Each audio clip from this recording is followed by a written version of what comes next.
Hey guys, Thomas the Jr. here, aka Mustached, and I'm here to review the movie Wish Dragon. If you end up enjoying this review, then please consider joining my Patreon page. Any donations are desperately needed.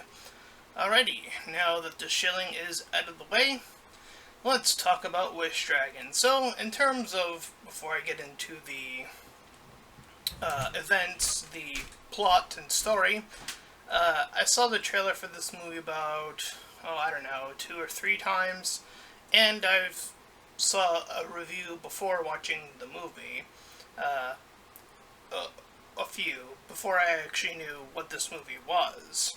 I've often heard from the reviews that this is being compared to Aladdin, and sure enough, when I saw the trailer, I kind of got that vibe as well. So I was like, okay, so this is like a modern take, but with a more Chinese aesthetic. So that's kind of what I was expecting, and yeah, it kind of follows that to a degree. Um, there are some different things that happen in this movie, and we'll get to those as we get to them. It is interesting in that comparison because they both establish the rules that these wish masters or wish granters can provide, and there's one wish rule that is different in Aladdin, and I'll speak about this now. One of the wishes is that you cannot bring someone back to life. In this movie, it's instead you cannot rewind time. And I'll get more into that as the movie plot and story progresses. But we should start at the beginning. So we see a vague first-person sort of view of a heavenly gate, and it's sealed by some sort of giant figure, and that is all we see of a brief moment of that. We then cut to meeting our two main characters, or, yeah, them two, Din and Mina. Both of them seem to be the outquirks within the vicinity, but they do meet each other relatively quickly in this little bit where they're kids. So we get a little bit of a montage here of them hanging out. We see what kind of people they are becoming. She's a bit more out there, a little bit more rough and tough, I guess, isk. She definitely likes to eat, is something that the movie has her do a lot, or a bit, anyway. He seems to be more of the just out there in general character. So they promise to be best friends. And that's something else we'll get into a little bit more as the movie progresses about what the transition is. But at the end of the little montage, we see that Mina has to leave, with her father escorting her to the car and then them heading out. So we then cut to present day, where we see that Din is now some sort of delivery bun salesperson that is doing it fast, and doing it well, and seems to know the people. So, after meeting some people, he gets to his last delivery, and he meets this old man that claims to be a god, and this god offers him the lamp, or in this case, the teapot, I believe it is, in this instance. So he returns home, where his mom is yelling at him because she doesn't understand what's happening, why he's sort of not going to school, and he seems to have his own, again, just working ethic that is going on that is conflicting with that. Meanwhile, we cut to our three bad guys, our three henchmen. There's this tall guy who uses his feet in combat a lot. His hands behind his back is often his method, and he has a bigger henchman and a smaller henchman. his two little lackey people that seem to be also looking for this teapot. So, anyways, we now go back to following Din, who is trying to practice his ability just to talk to Mina again, and it's not going really well. So, he makes a wish, not a counting wish, but the thing is with him, which I already find an issue with this. I forget what he wished for that made the dragon come out, but the dragon didn't immediately make that wish come true, which, again, a little bit odd, but okay. So the dragon appears, and the dragon then proceeds to show off what he can do. Very akin to the musical Aladdin, A Friend Like Me, except this isn't a musical, so he's just showing off what he can do. So that's one thing that differentiates this from the Aladdin movie. And in terms of his backstory, he seems to have served, or up to, 9 masters, and this is his 10th, and that he would be released upon the 3 wishes being made. So he's trying to hurry it up along instead of, again, so we're getting these differences, which is always a good thing. So I'm trying to differentiate it with the things we are seeing in this movie. So, as he's talking and conversing with this dragon about the potentials, the 3 assailants come to attack him, and he makes his first official wish, in which he learns to do martial arts. So he's able to fend them off pretty easily now. And as he manages to escape, we see them sort of leave the area that these bad guys are chasing, so they're no longer an issue.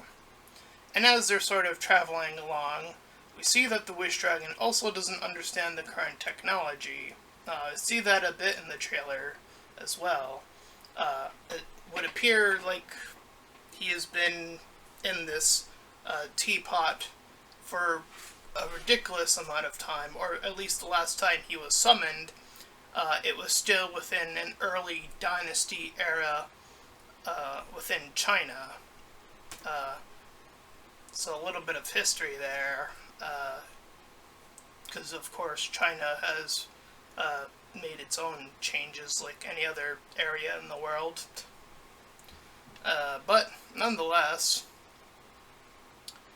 so he's out of his wits when it comes to technology, and as such, Din, while they're heading towards Mina, irritates the dragon into goading him into making a wish without making a wish, which I would argue is a little bit more like Aladdin in that regard, except this would have been the time where Aladdin tricked the genie into making the first wish, but now he's doing it here.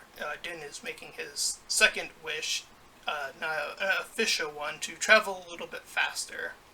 So the dragon willingly eventually gives in to the annoyance of traffic and proceeds to carry Din a little bit faster on his ability to fly. So Din's official second wish when they arrive, which is a bizarre wish to make, he wishes to be rich, but only for the next 24 hours. Apparently he doesn't care about being that rich, or being rich for a long period of time. Again, a bit odd that there was a time frame that he put on himself. Curious, but he does it nonetheless. And all the meanwhile, the theme, in terms of money, is something that is being consistently being put on about, and it's through the dragon that we hear that he's trying to consistently persuade Din to make a wish about getting money. Like, that is the ultimate, be ultimate, end ultimate, that is the thing that will make everyone's life enriching. Now, here's the thing. is that I do like the end of this movie, but I do have issues with this movie as well. Which isn't surprising since this is Sony we're talking about, the people responsible for Spider-Verse and Mitchell's vs. Machines, which are both movies I was either disappointed by, or the ending of one of the second movie was very underwhelming. So I have my issues with both of those movies, and I have my issues with this movie as well. So again, I find Sony continuously to struggle with its ending acts. Like, it's almost like a Stephen King sort of issue. I don't know why. And people continued to just, I don't know, praise these. Uh, the general consensus, you know, the review I've seen thus far, at least for Wish Dragon, seem to be positive-ish. But yeah, I'm here to be objective. I'm here to state, where are the issues? What can we learn from movies that have issues? How can we get better at making movies? How can we write better material? Etc., etc. So anyways, so he does that, and he tries to get into this party where she is. Excuse me.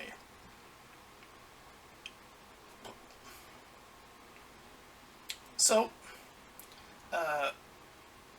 as he's sort of trying to impress, he utilizes his first wish, because that wish is still maintained within him, since he didn't put a time limit on that.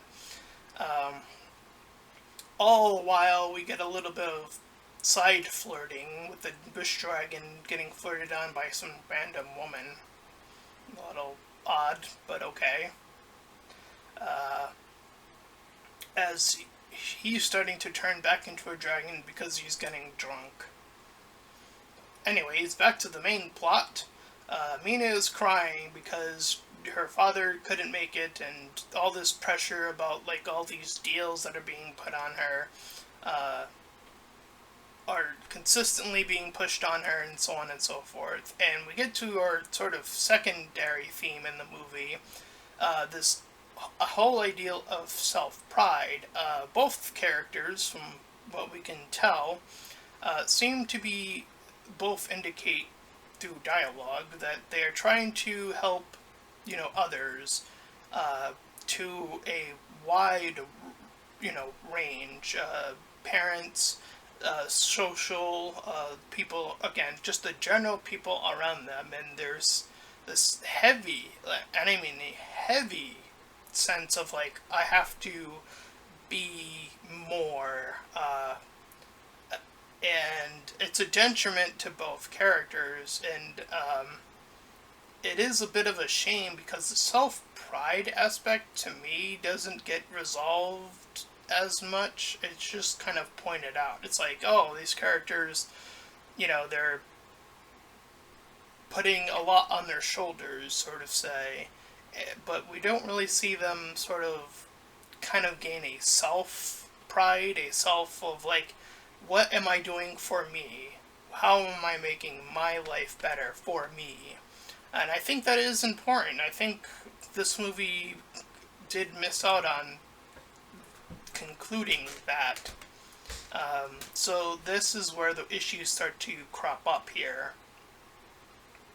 So anyways, Wish Dragon sees that the father is called in, the father of Mina.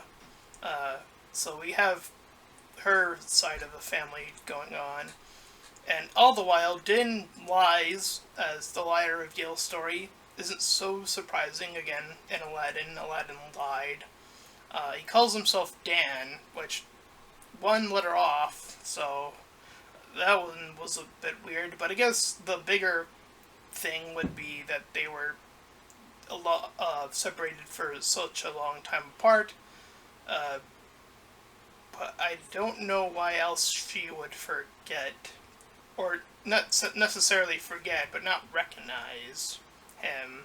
even in an aged state. Uh, but again, I guess I have that issue too. If I hadn't seen anyone for a while, I guess I'm a bit guilty of that. If I had, if it would take me a bit to like recognize someone. So I guess that's not too bad. Anyway, so we see that through the lying, the Wish Dragon starts to reveal a little bit more about how he was himself once a human, and in fact that he was endowed in lots of money. But that's all we get to learn about him for now. We also learn that Mina's father, is running out of time. His his business is going out, stocks are going down, which is why throughout the movie we see him hire these goons to get the teapot. He's trying to wish for money exclusively to sort of, again, help himself out.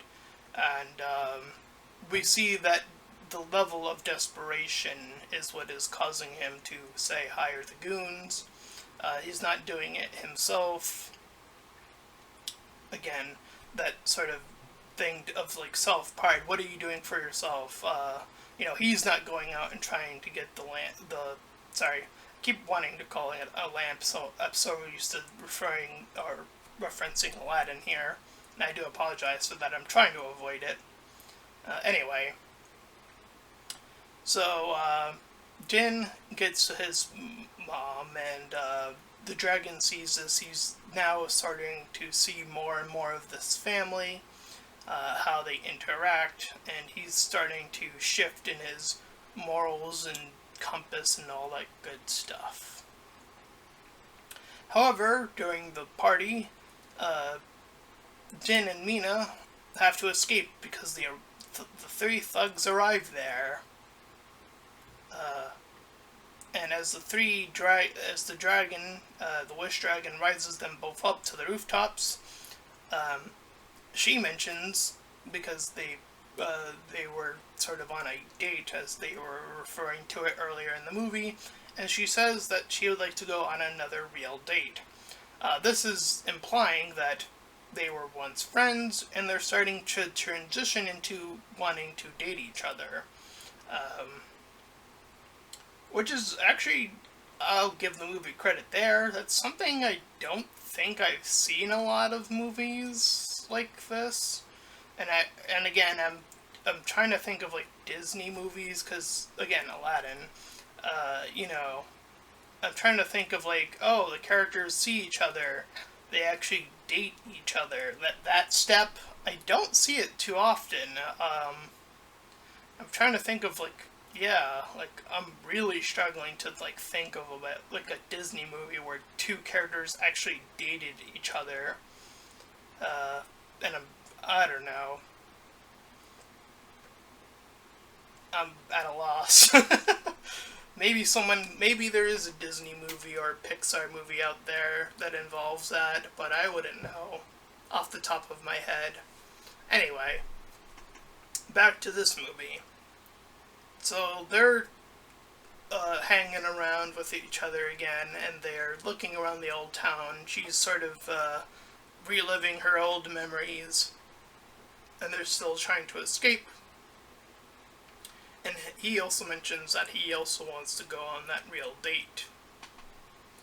And Din, once they separate once more, and is back with his mom after the separation, is told that things are simpler when you're younger, and boy, that couldn't be more truer than anything in the world.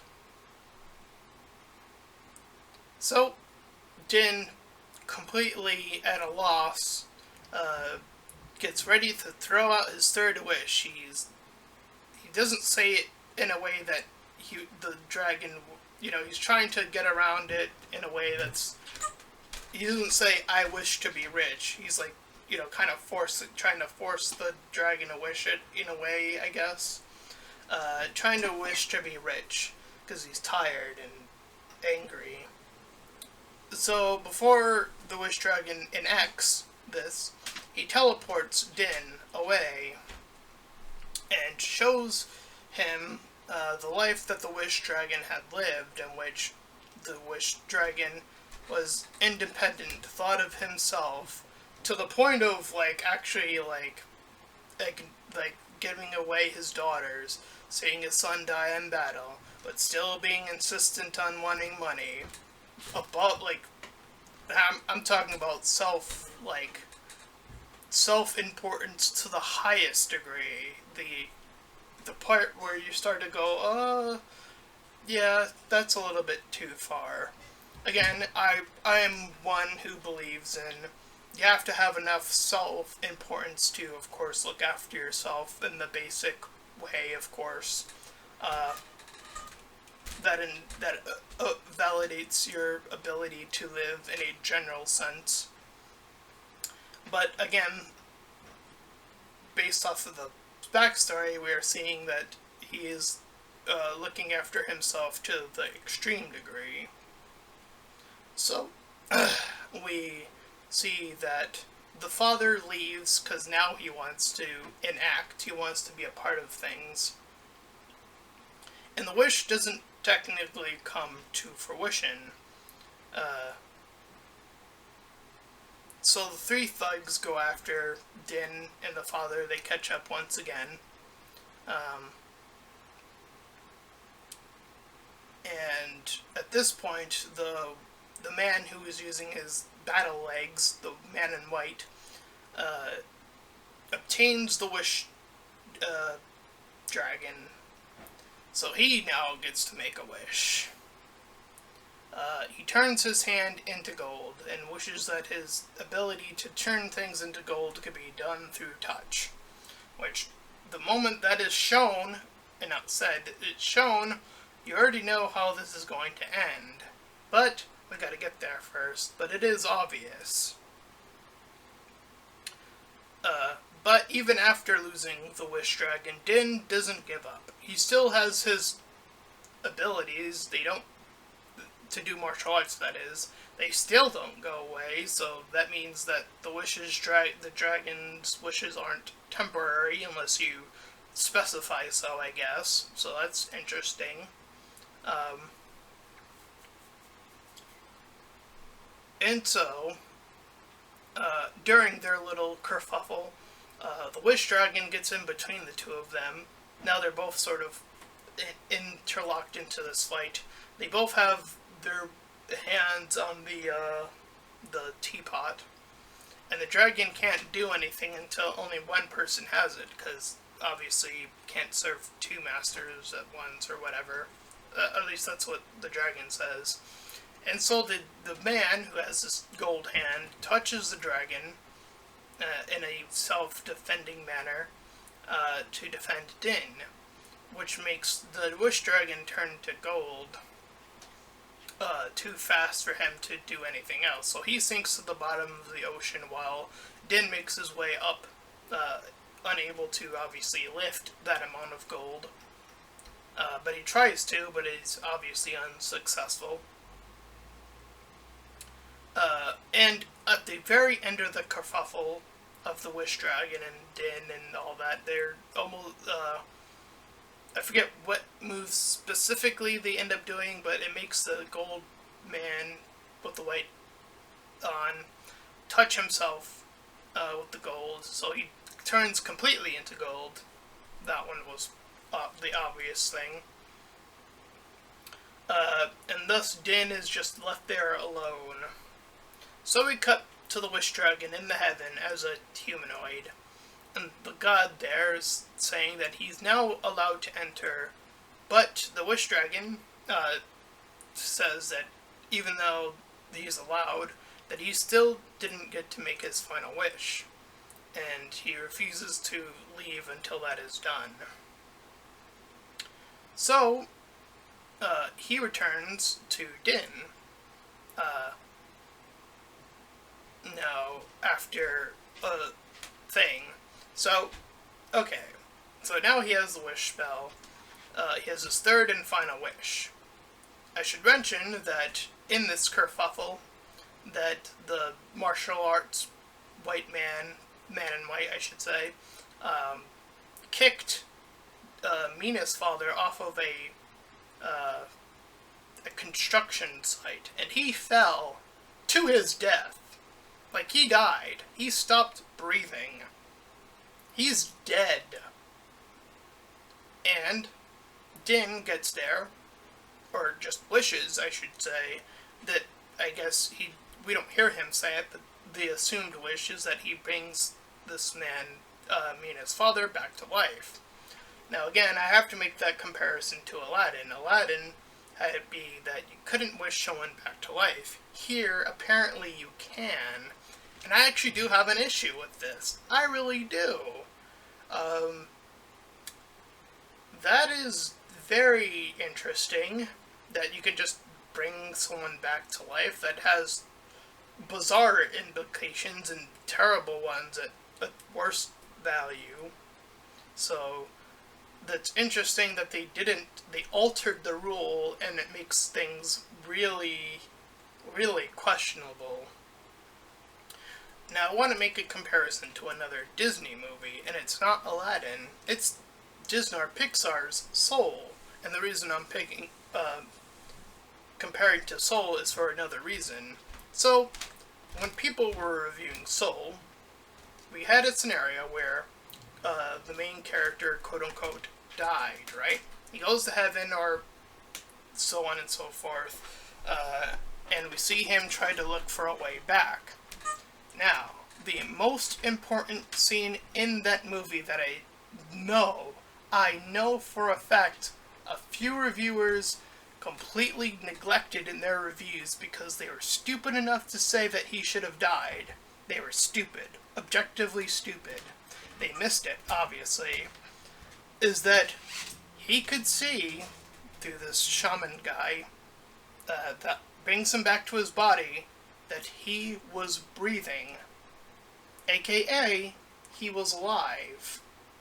Meaning that the end of the movie was set up to him to be alive. Objectively speaking, that was the right call for the movie to do. Because it showed it with the heartbeat going up and down, not streamlined. That's very important. These things that you see in movies are very important because they can determine sort of a Chekhov's gun, a sort of, you set up a thing here and you execute it at the end of your movie. You set up he's breathing in the little vision we can see at the end of the movie. It's a choice of him going back or whatever. But the point is, at the end of the day, objectively that was set up to a degree. Here, we get the wish written as such is that you can just bring people back, which again has terrible implications in its ramifications of, well, what if you brought back somebody that was been dead for a long time? Again, Aladdin accounted for this. This movie does not. Now, of course, the father didn't die for too long, but I don't know. I think it does still take away from the movie. I think that it does a disservice to this movie that that people could just be brought back through a wish, regardless if it's animated or not. I never think that that's a good thing, objectively speaking. It removes a sense of what you have the ability to lose. And once you have that sense removed, it's bad. Because the stakes of the movie have now been lowered. That is why it is bad. Objectively speaking, you're removing a sense of what can be lost. I mean, for all intents and purposes, that could have been Din that was kicked off. Let's say he never made the first wish. He could have been kicked off, and let's just say hypothetically that the girl got the wish dragon somehow through some means. She could have just wished for him to come back, and then nothing would have been lost. You see? Therefore, It's bad. It's objectively bad that this happens in this movie. And again, it happens in the final act of the movie. Why does Sony keep having terrible third acts? It is beyond me. So, now that I got that out of the way, we can conclude. So yes, the father's gets brought back, and him, Mina, Din, and his mother all join in a little celebration, and it shows a little cutaway for some time later that they open a new business, a new joint family business, meaning that it's showing us that yes, they still have to work, which I actually do appreciate that aspect of the end of the movie. I'm not in favor of just, oh, everything's fine now. They still obviously have to keep working, which they are, so that's good. But anyways, after that, we get another sequence, which is sequel baiting or whatever. But we see that Din goes back off to some off area and sees that the Wish Dragon has been returned in a different pot. The Wish Dragon claims that he now must help another 10 people, but the Wish Dragon, through his adventure with Din, has learned that hopefully that more people, the next 10 people, will be a little bit more like him, or he'll be able to share the wisdom he has learned through Din to help these next 10 individuals, seek a better life through his 3 wishes. And that was the end of Wish Dragon, as we see the god earlier in the movie sort of carry the Wish Dragon away in his transport. So, in terms of a score, obviously there are issues that I see in the third act of the movie. There are parts of this movie I do like. Its bigger themes, I do think, it hit one. It's, money, there is a level of, where you get to where you have to sort of shift your perspective outside of yourself. But then again, the father wasn't only doing that for himself, though. He was doing it for his daughter. Or at least that was his mindset, so compared to the other main bad guy, the father had some redeeming qualities about him, so there's that. But this sort of high expectation thing, that's the secondary theme that I caught in this movie. It didn't seem to have any sort of end point or any, reflection of about what level of self-care you should provide to yourself. I guess it kind of does show it a little bit in the end of the movie, kind of a little bit, but I don't know, I think there could have been a little bit more in that regard, because they really do make a big emphasis on it for both characters, and that's something that, when you make an emphasis on it, you kind of want to resolve that aspect. Otherwise, it does feel a little bit empty. Again, there are portions that I'm sure, even myself were saying, yeah, it's kind of like Aladdin, and there are probably other Wish-type movies out there that, aren't, more like a monkey's paw, where there's, a bad effect that occurs. I'm pretty sure there's other movies, but I think most minds, when they think of a Wish-based movie, will probably, their first thought will likely be Aladdin, for a lot of people, most likely. And yeah, outside of that, what I would give this movie, I think I would give it a 5 out of 10. Objectively speaking, I think it hits one of its themes, and it kind of wiggles a little bit in that regard. It's characters are transitioning and they're changing. The relationship is changing ever so slightly, which I actually do think is a good thing. That it's actually showing the progression of how people can interact and change their relationships. I think that's a good thing. But again, there are quite a few issues that start to pop in at the mid and end of the movie that definitely dip the movie downward from being a solid 7. I think there are a bit too many issues here from it being a solid 7 out of 10 or even a 6 out of 10. I think this movie has a little bit more of a mess going on at the end of the movie, especially in its bigger deals. The whole, like, again, just being able to wish someone back to life is probably something this movie could have avoided easily, but they decided to go that route. So again, objectively speaking, it has that sort of negation of, like, why should we care about the characters when they could just wish for that character to come back to life. When that sort of question kind of props in, you sort of lose that value of what is life if you could just bring it back, you know. So yeah, definitely quite a few issues there that pop up. So yeah, I think I'll stick with a 5 out of 10. But hey, that is my review. It's as objective as I can possibly make it, hopefully. If you ended up enjoying this review, then please feel free to like, comment, and subscribe. Also make sure to check out those links in the description. One to head over to my Discord server, the other to my Patreon page. Any donations are desperately needed, and until next time, everyone, bye-bye!